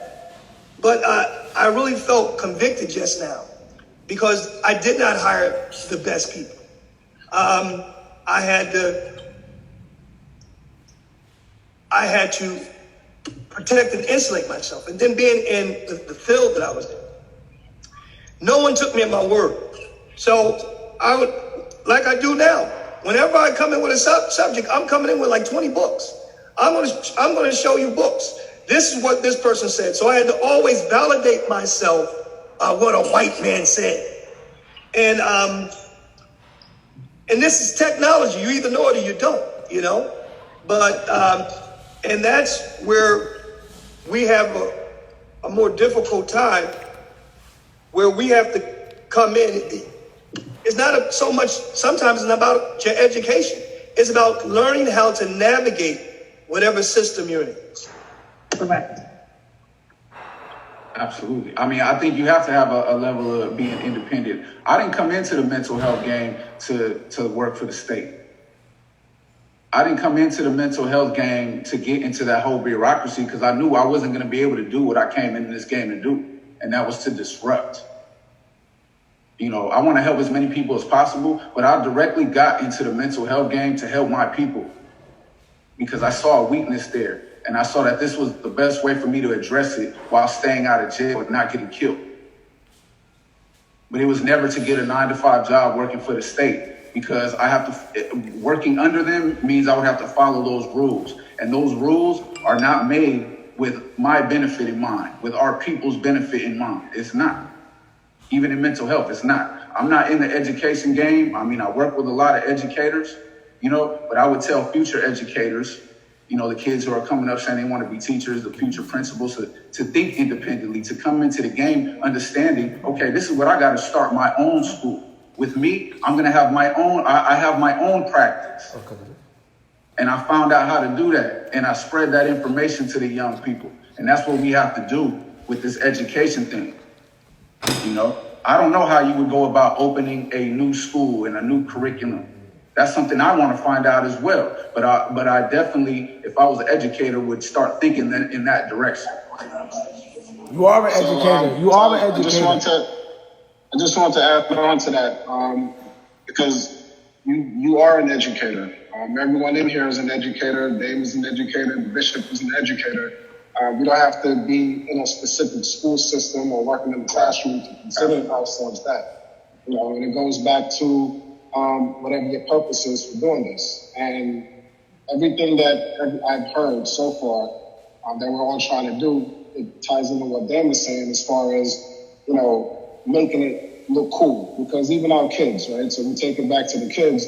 Like Ben said, when he was in school, he had a better card than the principal and the teachers, right? So there was nothing that they had that he really wanted.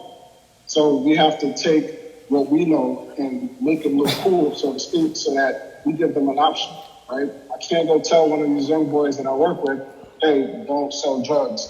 And I don't have an option for them to go make money. Exactly. Can't show them another way. Exactly. You know, so I just want, so you definitely are an educator. I appreciate that, my brother. Absolutely. You know, and that's everything you just said is what I'm about, you know, because I was the drug dealer. I was the person, you know, pimping the community. I did all those things. So I know what it's like on that side, you know, and I know what it's like to be that kid that everybody's trying to reach. And you're just kind of looking at them like, well, all right, that sounds cool, but I still got to, you know, maneuver my way through this jungle when I leave this classroom. So what you going to do about that? Taj,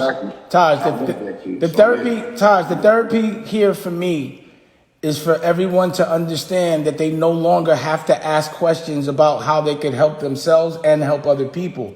Understanding that they now have the answer. There's no reason to complain. Now we have the guns, the bullets, knowledge guns, and we have an army of intellectuals. We have the answers. There's no more anxiety about what we're going to do. We know what we're going to do. There's no anxiety about what are they going to give us. We know that, again, like she said, there is a team of support. If somebody bothers you, you have a whole team to give you some degree of support. You cannot lose. It's called the circle of success. This is how we built the principles of the old days. If I make everybody here rich, if I go broke, All I got to get is a little from each of you, and I will not make you not rich. You'll still be rich. And a little bit from each of y'all, I'll always be rich. And if we keep each other rich, we never have to worry. We become each other's bank. We become each other's economy. We become each other's education. We become everyone's option that deserves it.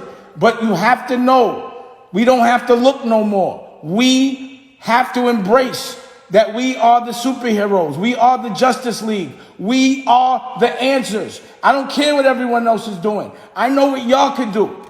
And I know what I could do with y'all. Help the whole universe. This is the Justice League.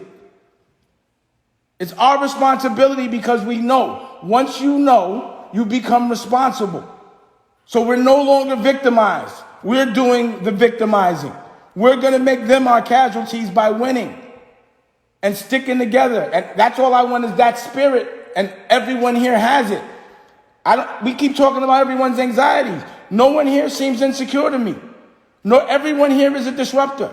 Everyone here is brave. Everyone here is intelligent. And everyone here looks healthy.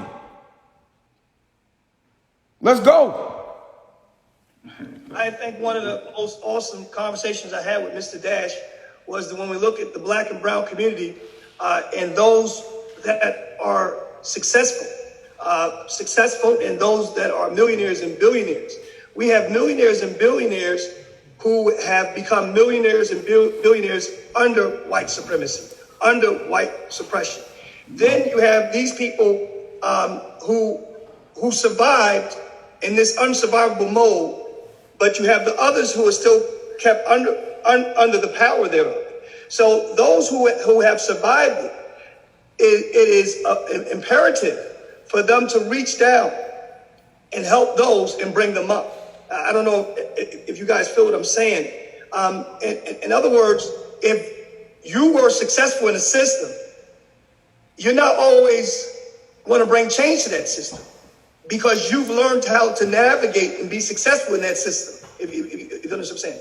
So we have a lot of people who are secure in this system, but now they have to join in if they want to bring change, and so forth and so forth. And that's when we were teenagers, the whole argument was Malcolm X and Martin Luther King Jr.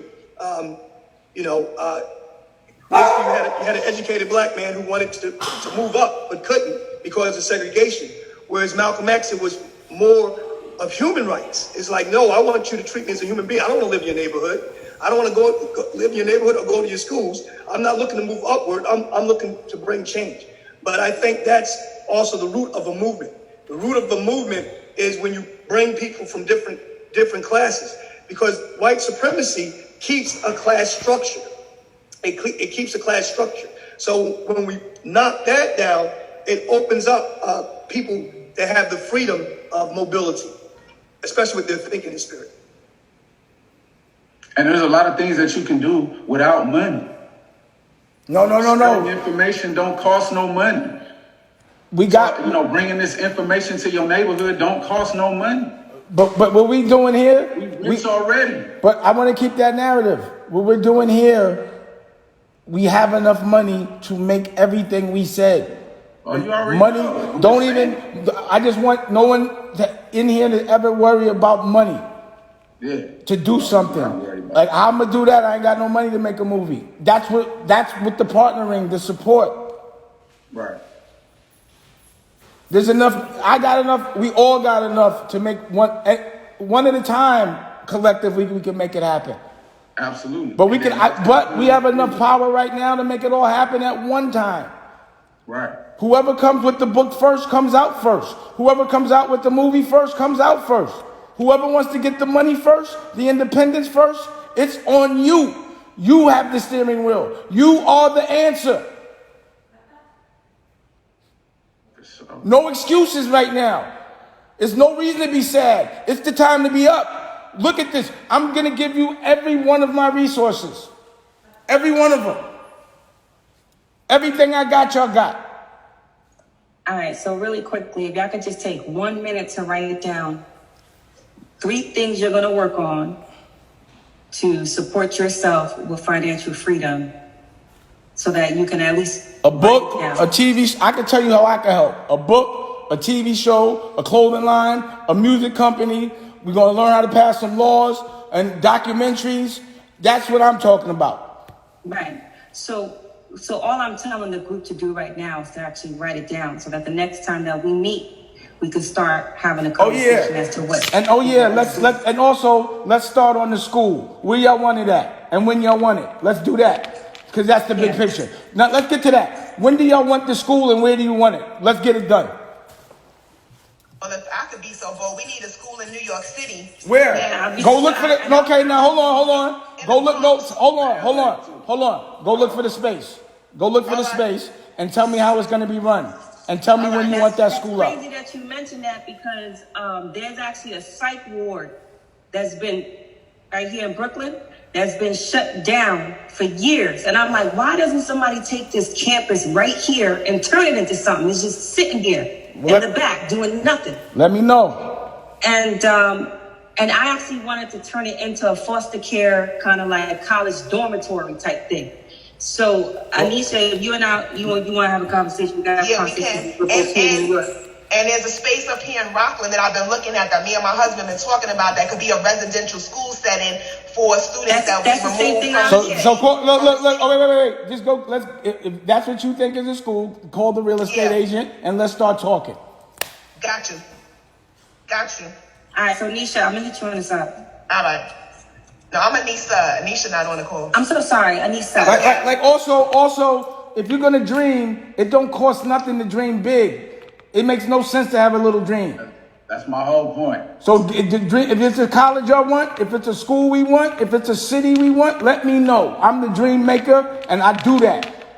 Let's get it. Yeah, but I'm thinking out loud. This particular facility that's so huge and has residential, like Anissa's saying. If you take 200 black and brown kids and let them live there, and now we have infused on that campus a theater. Like city boarding school? Like a city boarding school? 9 to 5, they're in school, but 5 to 9, they're doing their entrepreneurship learning in classes on the campus, and now we send them out. Let's go. Now we talking. Yeah, Melody, we on the same wavelength, boo.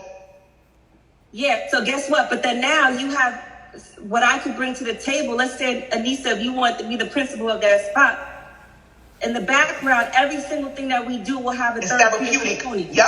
I bring the education, you bring the therapy. Unless there's a therapeutic component attached. You can't teach. We bring the politics, we bring the therapy, and we bring also...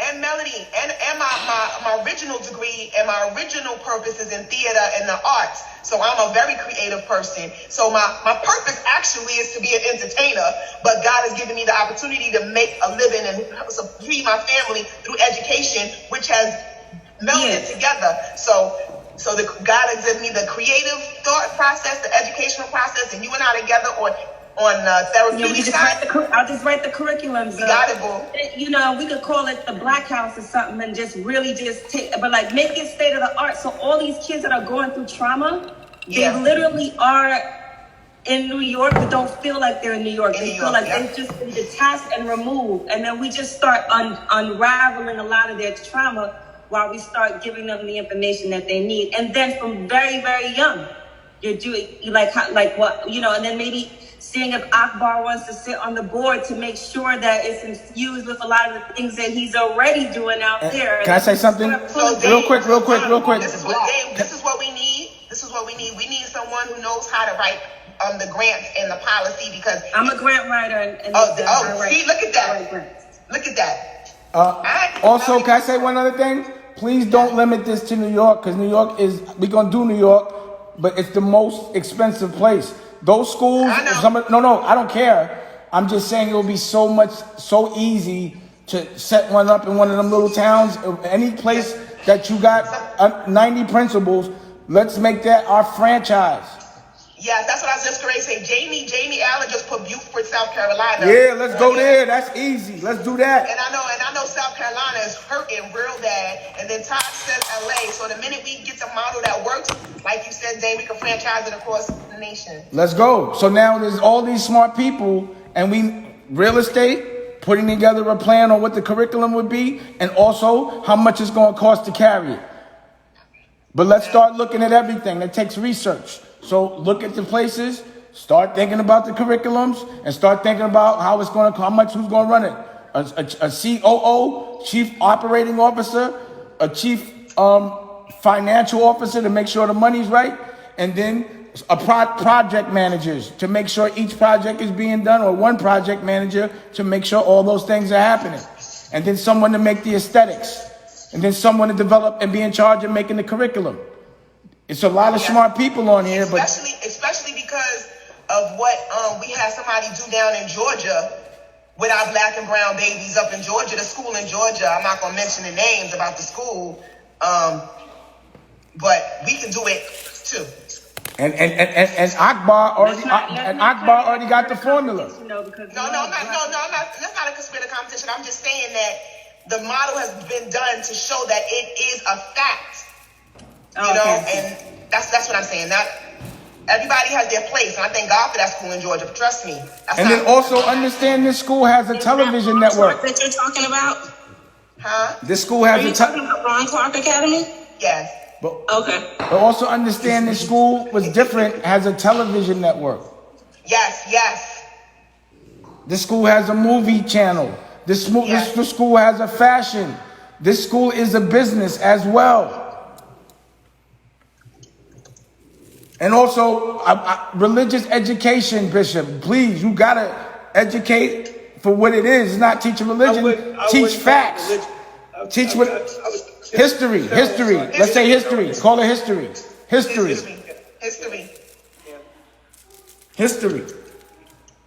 It seems too easy.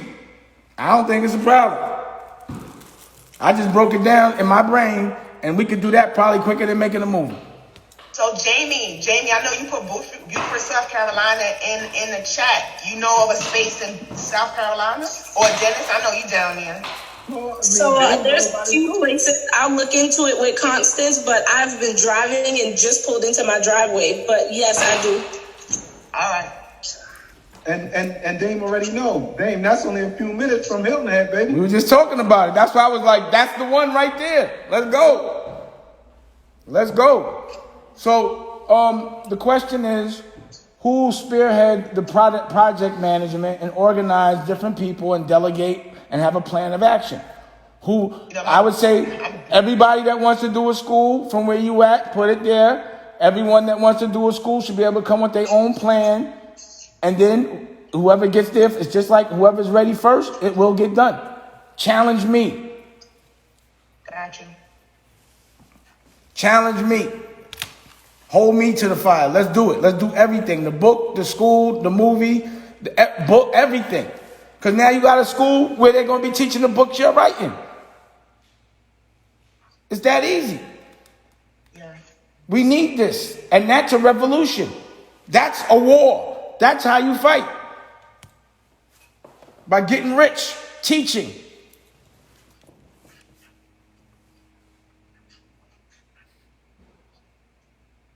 I'm clear. I was good. I'm good. You know. That's the sound of progress right there. When nobody's saying that. That was the first time that ever happened. I was like uncomfortable. Like, what? As the brain is going. You feel me? So, okay, let's say this. Who's going to be the project manager? Somebody take that. Own that. I own it. All right.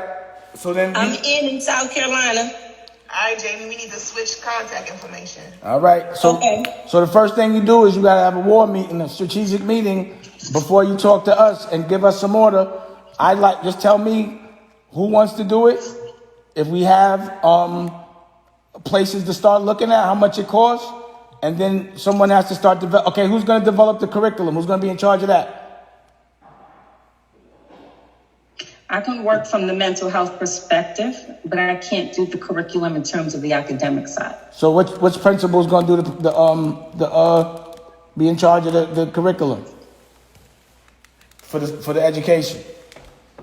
One of my girlfriends, Nia, is not on this call, but Nia has a curriculum that I know she put together. So I'm gonna reach out to her to see what commitment she can make. So y'all have a meeting. So whoever's in charge, the project manager, whoever's going to be in charge of the curriculum, and whoever's going to be in charge of, I think the project man should be the person that's gathering all of the different places in the real estate, and whoever's in charge of the curriculum. Yeah, I think that's all we need right there. And then the project manager would be the person that makes the meetings, and make sure we stay on this. Maybe put a calendar together of meetings, maybe every certain day at a certain time.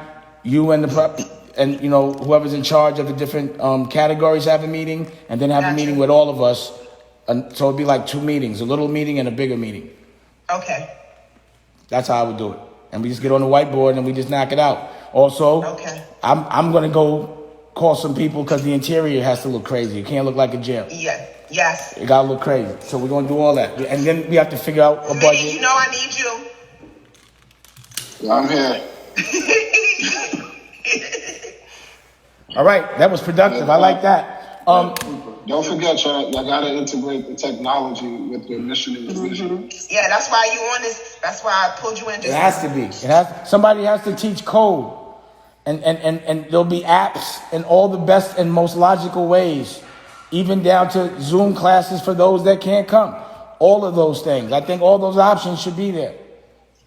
We have to make it pandemic proof. Yeah. That involves that technology, that remote technology that you're talking about. It's not hard. That's easy. We got all type of cool stuff. Yeah. I got all type of stuff bubbling that just being developed every day. Yeah, that holograph thing, I want to look into that because that is dope. Tell me when. I can set that up anytime you want. Yes. I just want to say that the reaction, like even if that was a fire drill, we prepared. So that's why y'all got to have that confidence that we ain't got no more questions. And y'all making me proud, like real proud. I feel powerful. Because, let me just tell you the difference between the calls that I'm getting from before. I would get a call like, yo, such and such did this. We might have to go get our guns. And it'd be criminal stuff. Now I'm getting calls from senators like, yo, the people need help. We might got to go get our guns, and y'all my guns. Y'all the guns. Y'all the tanks. Y'all the artillery. Y'all are the muscle. I've been around muscle, all kind. This is the most powerful muscle. Pause. Most powerful. That's the confidence that I want everybody to walk away with. That y'all the superheroes, that everything you see, you're about to change. Because that's how I look at the world. When I look at the world, I look at it like a big house that needs to be redecorated and renovated. And in my mind, I see what that house looks like after I get done with it. This world is our house. What's it going to look like when we finish redoing it? Because I'm doing it. Thank you. I love all of y'all. Thank you. It's 100%. Whoever wants to close us out can close us out. I think the bishop should close us out either with some words of positivity or prayer. Well, Dr. Malik Small, greatly blesses me. I would like to say that I believe what we need, we have. I believe that this is the beginning of something great. Every time I come here, I feel empowered. We'll see so many rich white people and rich Europeans. They'll invest their money into think tanks. Exactly. That's what I view this as. Exactly. But me being a person of history, me being born in 1966, when you study history, you want to make it. When you study revolution, you want to be a part of it. When you teach change, you want to make it. And I feel that here. And I feel as we come together, a conversation I had with Mr. Dash last night on his Zoom was, I don't bring anybody to the table to hurt anybody. So whoever's at the table, if there's something you don't understand, we're going to get to understand it, but everybody comes to the table to accomplish the same goal. And I really do believe we're bringing change now. And I'm carried by it. And I appreciate you guys. I learn from you. But I feed off of you. I feed off of your energy. I feed off of your love. And I feed off of your influence. I think the last thing I'm going to say is that a lot of times in ministry, you don't deal with intellectuals. You deal with dogma, not intellectuals. It's a complete difference. So once again, I feel that we have the backing of the Ruach HaKodesh. We have the backing of Elohim. And I believe our mission comes from above.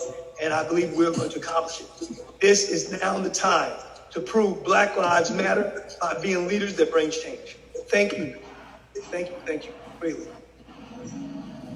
Dope.